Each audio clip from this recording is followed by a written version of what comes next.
से भी, और बता दो कि हम बिहारियों की ताकत क्या है। सब लोग अपने अपने मोबाइल का फ्लैश लगाओ, इधर से भी, इधर राइट साइड फ्लैश कम करना है, अपने अपने मोबाइल का फ्लैश लगाओ और बता दो कि हम बिहारियों की ताकत क्या है।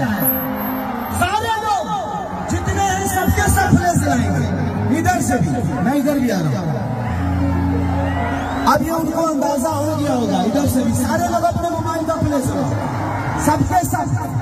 और बताओ, ये भागलपुर है और ये धरती बड़ी खुशमी है, और एक बिहार का बेटा है जिसका नाम खेसरिया है ना ताकत।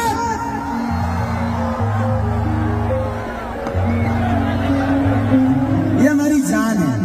पहली बार मुझे इधर कार्यक्रम भैया नहीं कराया था, उसके बाद बच्चू भैया से हमेशा मेरा संबंध एक बड़े भाई छोटे भाई का रहा, और मैं चाहूंगा कि पागल भैया के लिए जोरदार ताली और हल्ला करें।